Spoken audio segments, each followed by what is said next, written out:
Hello, I'm Eleni Palas, and this is a vlog on human-centric leading, what it is, how to use it, and how it can help us transform our workplaces. I often get asked, why do we need human-centric leading now? The answer is because of the context we live in.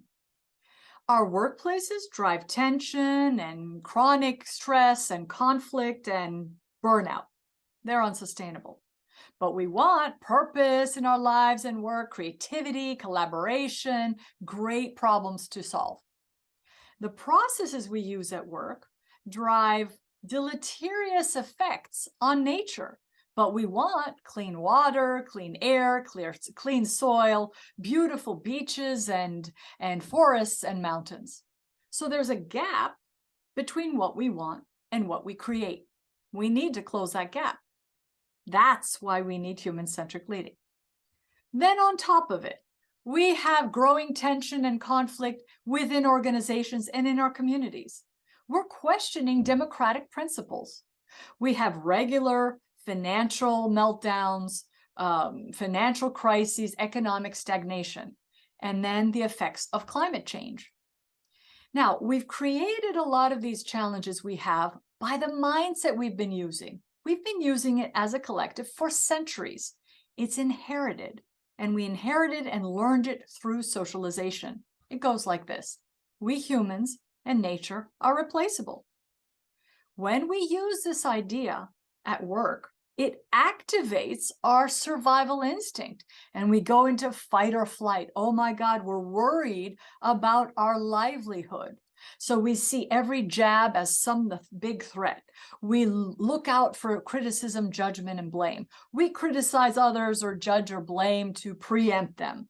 We are angry if we're not invited to a specific meeting.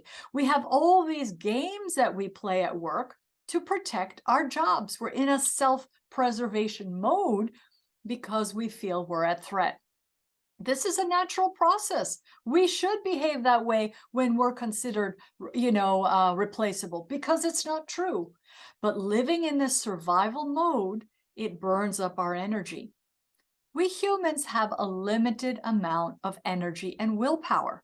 Let's say it's 100 points.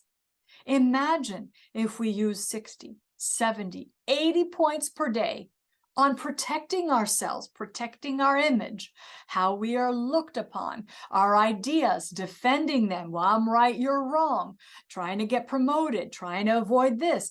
That drives our burnout. And how much effort and time and energy do we have to be rigorous and creative in our work?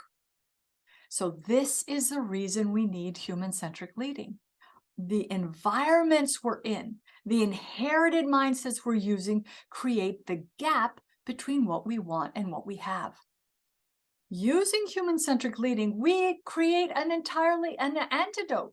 We've said in another video, it's an antidote to the leadership and team problems we have on a recurring basis because of this mindset. When we start respecting that we humans are inherently valuable, and so is nature, we start to let go of all these points we've been using to defend ourselves and start putting all of that energy, all of that interest, that learning, that ability to adapt and create our superpowers as humans, and we put that into the challenges we have at hand. And so we're more likely to be open and trusting and collaborative in a way that helps us focus on the issues and learn how to live in harmony with each other and our ecosystem, the ecosystem on which we depend to survive. So this is why we need human-centric leading. It gives us a bridge from the old mindset that we've inherited and is our default mindset, so we know it really well, even if we think we don't know it or we don't behave that way. It's a default mindset. So we need a bridge to use another way of seeing ourselves, which is more accurate, that we're inherently valuable and we don't need to prove ourselves, but we need to prove our ideas. We need to figure out how to solve problems. So there's a lot of proving to do, but not in our value as humans. in our activity. So we take it off us. In other words, we don't have to be in survival mode. We can get into thrive mode. So human-centric leading is a bridge from survival to thriving in a sustainable way, in a way that creates outcomes that last.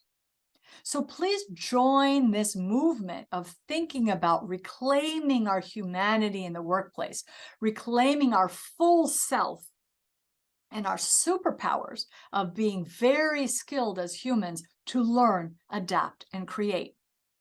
If you can invite me in to speak and to do workshops or coaching in your company. And if you don't have that capacity right now, you can buy the human-centric leading toolkits I've created to help us bridge this as tools. You can find them on Amazon. And I encourage you to read the first one first, the one on overview. It gives you a big picture.